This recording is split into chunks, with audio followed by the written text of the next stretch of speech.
Hello friends, कैसे हैं आप सब। आई होप आप सब बहुत अच्छे होंगे। आज की वीडियो में आप सबका स्वागत है। फ्रेंड्स, इस वीडियो में हम बहुत इंपॉर्टेंट टॉपिक को डिस्कस कर रहे हैं एंड बहुत बार एग्जाम में इस टॉपिक से क्वेश्चन पूछे भी गए हैं एंड बहुत इजी टॉपिक है। चलिए देखते हैं क्या हमारा आज का टॉपिक। यस, फाइनेंशियल डेरिवेटिव्स, जो कि मेनली 4 टाइप्स के होते हैं। Option contracts, forward contracts, future contracts and swaps. आज हम इस वीडियो में ऑप्शन कॉन्ट्रैक्ट को डिटेल में डिस्कस करेंगे एंड प्रीवियस ईयर क्वेश्चंस की हेल्प से करेंगे। उससे पहले डेरिवेटिव्स होते क्या हैं। देखिए, डेरिवेटिव्स ऐसे इंस्ट्रूमेंट या कॉन्ट्रैक्ट होते हैं जिनकी अपनी कोई वैल्यू नहीं होती है। इनकी वैल्यू किसी अदर एसेट से ड्राइव की जाती है। यहाँ पर एक सिंपल सा एग्जांपल ले लेते हैं शेयर्स का। देखिए, शेयर्स, हम सुनते हैं कि किसी कंपनी के शेयर्स की वैल्यू बहुत ज़्यादा है या फिर किसी कंपनी के शेयर्स की वैल्यू बहुत कम है। तो कैसे पता चलती है हमें शेयर्स की वैल्यू? क्या शेयर्स की अपनी खुद की कोई वैल्यू है? ऐसा नहीं होता है। शेयर्स की वैल्यू कंपनी की वैल्यू पर डिपेंड करती है। अगर कंपनी की वैल्यू अच्छी है तो शेयर्स की वैल्यू भी अच्छी होगी, और अगर कंपनी की वैल्यू अच्छी नहीं है तो शेयर्स की वैल्यू भी अच्छी नहीं होगी। तो शेयर्स की वैल्यू कंपनी की वैल्यू से ड्राइव की जाती है। उसी को हम बोलते हैं derivatives, means financial derivatives. Okay, तो देख लेते हैं हमारा फर्स्ट क्वेश्चन क्या कहता है। Which of the following are the important features of option contract. ये हमसे कह रहा है कि ऑप्शन कॉन्ट्रैक्ट के फीचर कौन से हैं। उससे पहले हमें जानना होगा कि ऑप्शन कॉन्ट्रैक्ट होते क्या हैं। देखिए, यहाँ पर ऑप्शन कॉन्ट्रैक्ट क्या है, उससे पहले एक बार छोटा सा इसका ओवरव्यू ले लेते हैं। देखिए, यहाँ पर क्या होता है, दो पार्टीज होती हैं जिनके बीच में ये कॉन्ट्रैक्ट होता है। फर्स्ट होती है जिसको हम बोलते हैं बायर, जो कि ऑप्शन होल्डर होता है। ठीक है, एक होता है सेलर, जिसको हम बोलते हैं ऑप्शन राइटर। ओके, यहाँ पर दो वर्ड देखने को मिलेंगे आपको, राइट एंड ऑब्लिगेशन। ठीक है, तो यहाँ पर जो ये राइट वर्ड यूज हो रहा है, ये राइट हमेशा किसके लिए यूज होगा? बायर के लिए यूज होगा। और ऑब्लिगेशन किसके लिए यूज होगा? सेलर के लिए यूज होगा। ओके, अब यहाँ पर जो राइट है ये भी दो तरह का होगा। एक होगा बाय करने का राइट और एक होगा सेल करने का राइट। ठीक है, यहाँ पर बायर के पास ही राइट रहेगा और उसके पास राइट क्या होगा कि अगर उसका मन करे तो वो सेल कर सकता है और मन करे तो वो बाय कर सकता है। ठीक है, मीन्स राइट का मतलब ये होता है कि आपके पास अधिकार है कुछ काम करने का या ना करने का। ठीक है, और ऑब्लिगेशन क्या होता है, आपका मन हो या ना हो आपको वो काम करना ही पड़ेगा। उसको बोलते हैं ऑब्लिगेशन। और ये ऑब्लिगेशन सेलर के पास है, बायर के पास नहीं होगा। बायर के पास ओनली राइट रहेगा, और वो भी किस चीज का? बाय करने का भी और सेल करने, मतलब दोनों के ही राइट किसके पास है? बायर के पास है। क्लियर? अब पढ़ लेते हैं इसको। देखिए, an option is a derivative, जिसमें क्या होता है? A contract that gives the buyer the right. देखिए लिखा है, बायर के पास क्या होगा? राइट होगा, but not the obligation to buy और सेल। दोनों ही होंगे, बाय करने का भी और सेल करने का। किसको? The underlying asset by a certain date at a specified price. मतलब ये कि ये जो अंडरलाइंग एसेट्स को लेकर के कॉन्ट्रैक्ट हो रहा है, उन एसेट को बेचने का और खरीदने का राइट बायर के पास रहेगा। ठीक है, और ये किसी सर्टेन डेट पर होगा और स्पेसिफाइड प्राइस, मतलब जिस प्राइस पर आज ये कॉन्ट्रैक्ट हुआ है उसको हम बोलते हैं स्ट्राइक प्राइस। ठीक है, तो उस प्राइस पर ये कॉन्ट्रैक्ट होगा और उसी को लेकर के वो खरीदने का और बेचने का अधिकार रखेगा। ठीक है, यहाँ पर आगे क्या होता है कि दो तरह के ऑप्शन आते हैं हमारे पास। एक होता है कॉल ऑप्शन और एक होता है पुट ऑप्शन। तो कॉल ऑप्शन क्या होता है? इसमें भी राइट बायर का ही रहेगा और पुट ऑप्शन में भी राइट किसका रहेगा? बायर का ही रहेगा। हमेशा याद रखनी है ये बात। Calls give the buyer the right but not the obligation to buy. देखिए, यहाँ पर जो राइट है वो इंपॉर्टेंट, देखिए किस चीज का है? बाय करने का। दो तरह के राइट अभी हमने देखे, एक तो बाय करने का होता है, एक सेल करने का होता है। जो बाय करने का राइट है वो है बायर के पास कॉल ऑप्शन में, और सेल करने का जो राइट होगा बायर के पास वो होगा पुट ऑप्शन में। क्लियर? तो यहाँ किस चीज का राइट है? बाय करने का, the underlying asset at the strike price specified in option contract. देखिए, अंडरलाइंग एसेट्स क्या होती हैं? ये वो एसेट्स होती हैं जिनके लिए कॉन्ट्रैक्ट हो रहे होते हैं। ठीक है, जैसे कि कमोडिटीज हो सकती हैं, शेयर्स हो सकते हैं, बॉन्ड्स हो सकते हैं, इंटरेस्ट रेट्स हो सकते हैं, करेंसीज हो सकती हैं। ठीक है, तो ये सब क्या है? अंडरलाइंग एसेट्स हैं जिनके लिए कॉन्ट्रैक्ट हो रहे हैं। और ये स्पेसिफाइड डेट पर भी होते हैं, और एक स्पेसिफाइड इनके प्राइस भी होता है जिसको हम स्ट्राइक प्राइस बोलते हैं, जिस पर आज ये कॉन्ट्रैक्ट हुए हैं। ठीक है, तो यहाँ पर बाय करने का राइट दिया जाता है। Investors buy calls when they believe the price of underlying assets will increase. वे इस कॉल को तभी बाय करते हैं जब उन्हें ये उम्मीद होती है कि आगे आने वाले टाइम में उस अंडरलाइंग एसेट के प्राइजेस बढ़ जाएंगे, तब वे इस कॉल ऑप्शन को परचेज करते हैं। ठीक है, देखिए कैसे, इसको एक एग्जाम्पल से समझते हैं। यहाँ पर दो पर्सन है, एक है मिस्टर ए और एक है मिस्टर बी। ठीक है, यहाँ पर मिस्टर ए को लग रहा है कि कोई कॉमोडिटी जो कि आज 100 रुपीज़ की है, आने वाले टाइम में वो 300 की हो सकती है। ठीक है, लेकिन कंडीशन चेंज हो गई तो वो हो सकता है 100 से, मीन्स 100 से कम हो गई तो हो सकता है वो 20 की हो गई, 30 की हो गई, तब क्या करेगा वो ये। तो यहाँ पर ए के पास रिस्क है। ठीक है, उसको कम करने के लिए ऑप्शन में आ जाता है। अब ऑप्शन में ए आता है तो यहाँ पर बी ए को ऑप्शन देता है कि आप एक प्रीमियम अमाउंट पे कर दीजिए, और आपको मैं ऑप्शन देता हूँ, अगर आपको लगता है फ्यूचर में कि ये जो 100 रुपीज़ है, अगर ये बढ़ जाए, इनकी वैल्यू, मीन्स 100 रुपीज़ की कोई कॉमोडिटी है, अगर इसकी वैल्यू बढ़ जाए और ये बढ़कर 200 300 हो जाए, तो आप इसको खरीदने के लिए आ जाना, और अगर ये कम हो जाती है तो आप मत आना। ठीक है, तो यहाँ पर इसने ऑप्शन दे दिया, किसका ऑप्शन दिया है, बाय करने का दिया है। और क्या बोला था कि आप एक प्रीमियम अमाउंट पे कर दीजिए। हम मान लेते हैं कि 10 रुपीज़ दे दिए हैं, किसने, ए ने बी को। ठीक है, और 100 रुपीज़ की थिंग है। अब ए क्या होता है, आगे आने वाले टाइम में ए को लगता है कि ये 200 रुपीज़ हो गए हैं, तो ए जा करके इसको खरीद लेता है।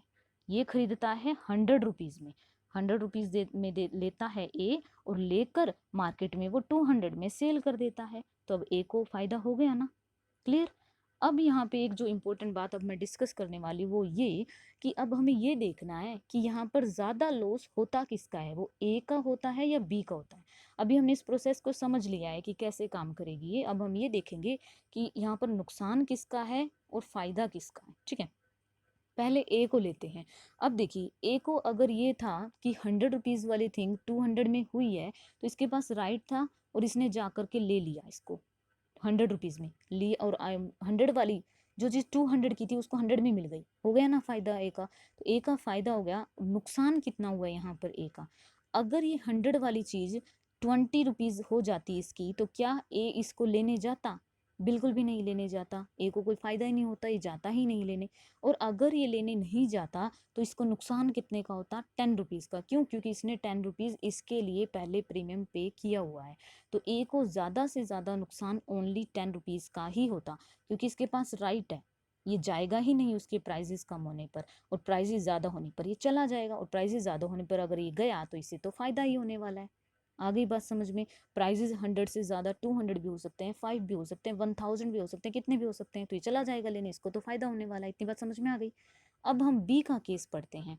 अब देखिए, अगर ए ये कॉन्ट्रैक्ट लेने के लिए, मीन्स इसको कॉन्ट्रैक्ट को एक्सरसाइज करने के लिए नहीं आता है, तो बी को फायदा होगा या नुकसान, बी को फायदा होगा। अगर ए आया ही नहीं तो किस चीज़ का फायदा होगा, इसको ये 10 रुपीज़ का प्रॉफिट होगा, क्योंकि ये ए ने 10 रुपीज़ प्रीमियम के बी को दे रखे हैं। अगर वो गया नहीं तो ए इस 10 रुपीज़ को अपने पास रख लेगा, फॉरफिट कर लेगा। ठीक है, बी को फायदा कितने का हो गया, 10 रुपीज़ का हो गया। अब दूसरा केस देखते हैं। अगर ए बढ़े हुए प्राइजेस पर बी के पास गया तो नुकसान कितना होगा, तो यहाँ पर बी को नुकसान अनलिमिटेड हो जाएगा। क्यों, क्योंकि अगर ये 100 वाली चीज़ 200 की हो गई, 3 की हो गई, 1000 की हो गई, उससे ज़्यादा की हो गई, तो जितने की भी ज़्यादा हो रही है वो सारा नुकसान बी को उठाना पड़ेगा। ठीक है, तो यहाँ पर जो एक इम्पोर्टेंट बात निकल के आती है, इस ऑप्शन में सबसे ज़्यादा नुकसान बी का, जिसको हम बोलते हैं सेलर या राइटर का होता है, और बायर का ज़्यादा से ज़्यादा फायदा होता है, जितना हो सके उसका बेनिफिट होता है। ठीक है, बहुत कम नुकसान होता है इसका। इसका सिर्फ और सिर्फ नुकसान प्रीमियम अमाउंट तक ही हो सकता है, उससे ज़्यादा इसका नुकसान होता ही नहीं है। मीन्स बायर, या जिसको हम ऑप्शन होल्डर बोलते हैं, उसका फ़ायदा रहता है यहाँ पर ज़्यादा। आगे बात समझ में। अब देखिए, अगर मैं ये बोलूँ कि ए को प्रॉफिट कितने का होगा, अब देखिए इसी एग्जाम्पल में हम प्रॉफिट को समझ लेते हैं। बाई चांस अगर हमें ये कहीं पर प्लस माइनस करके निकालना पड़े तो हमें आए।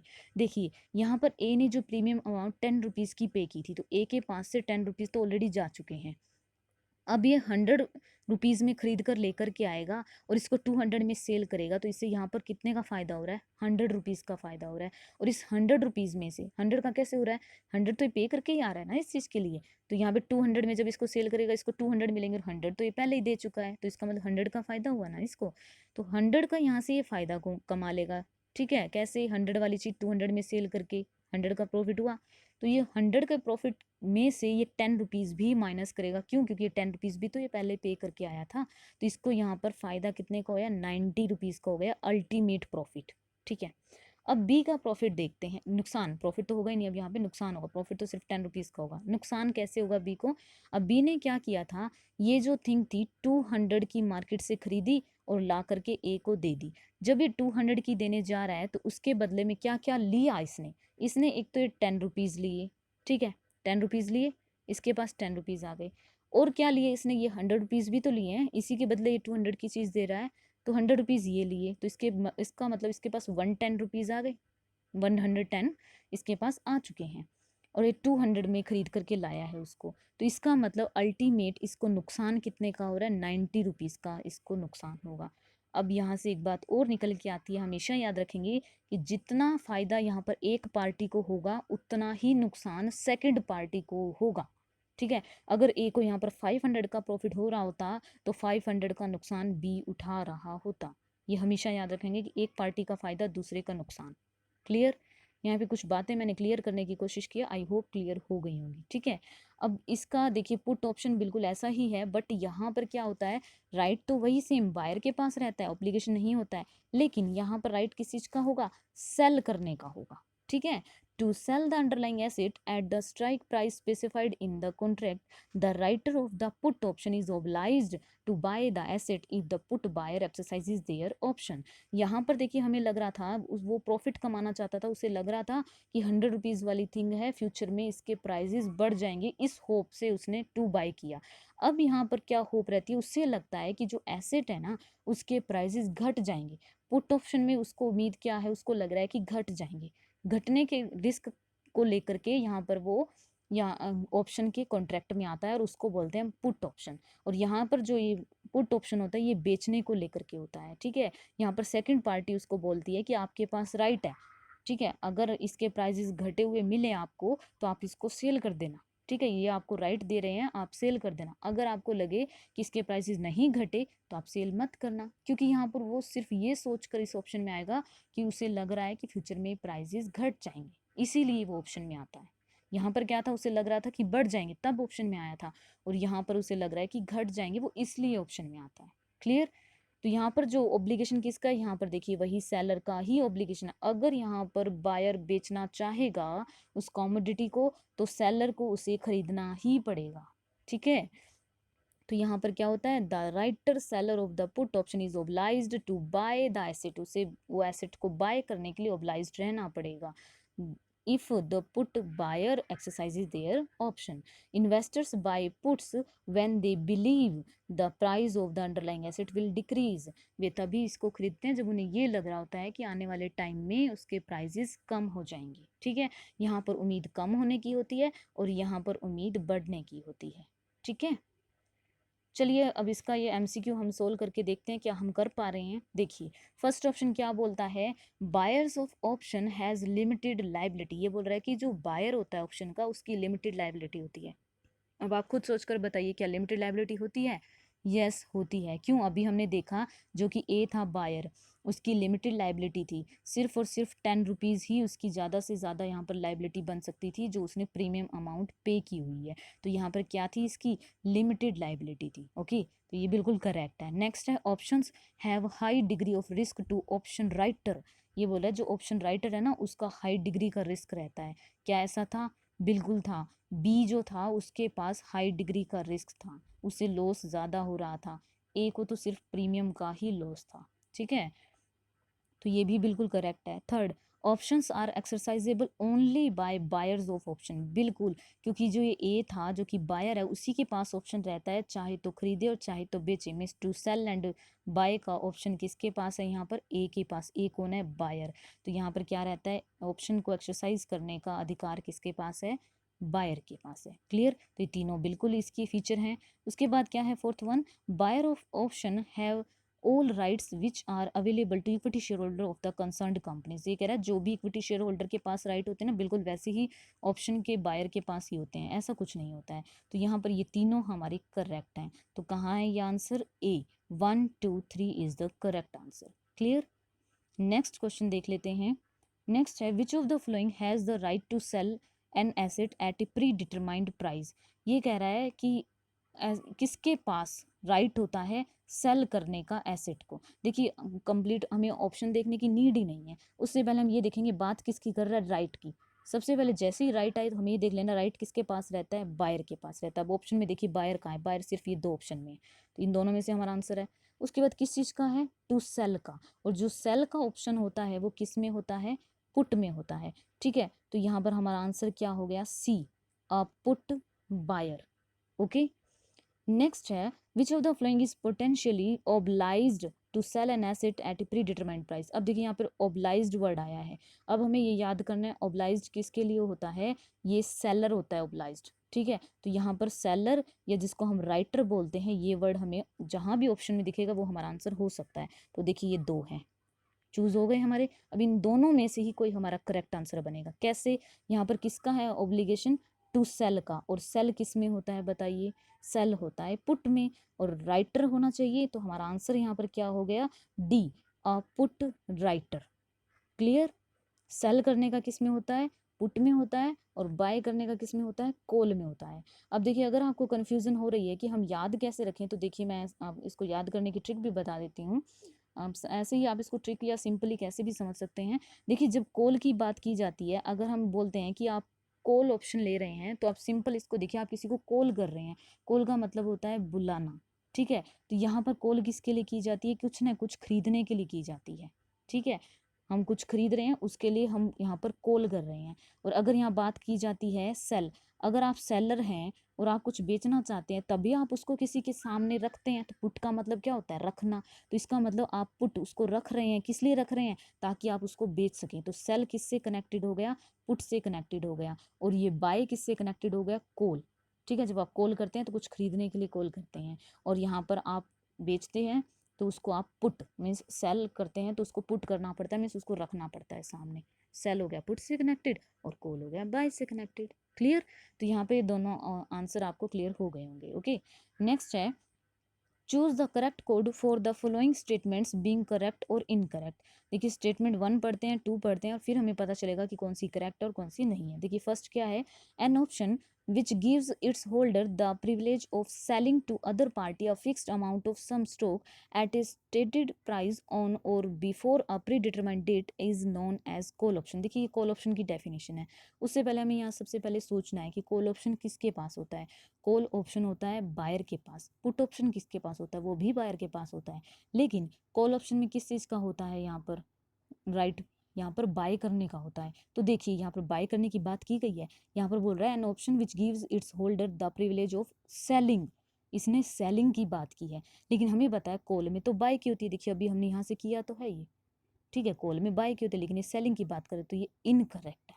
ठीक है, अब नेक्स्ट देखिए, in an option the holder has the privilege of purchasing. यहाँ पर परचेजिंग की बात की जा रही है, from other party a fixed amount of some stock at stated price on और before a predetermined date is known as put option. देखिए यहाँ पर पुट ऑप्शन की बात की गई, और पुट, पुट का मतलब यहाँ पर क्या बोल रहा है, ये सेल की बात करता है। देखिए अभी हमने क्या किया, सेल की बात करता है, लेकिन यहाँ पे इसने क्या बोला है, अगर परचेज करेगा तो वो पुट ऑप्शन होगा, लेकिन ये तो इनकरेक्ट है। अगर वो परचेज करता है तो किसका ऑप्शन होता है, कॉल का ऑप्शन होता है, और पुट हो तो सेल का ऑप्शन होता है, तो ये इनकरेक्ट है। तो मीन्स इन्होंने रिवर्स करके लिखा हुआ है। तो यहाँ पर हमारा आंसर क्या है, D, both the statement 1 and 2 are incorrect. Clear, I hope ये ऑप्शन आपको क्लियर हो गए होंगे एंड ये क्वेश्चन भी क्लियर है। अगर आपको कोई कन्फ्यूजन रहती है तो प्लीज़ कमेंट करके बताइए, हम इसको फिर से डिस्कस करेंगे। Thank you friends, thank for being here, thank you.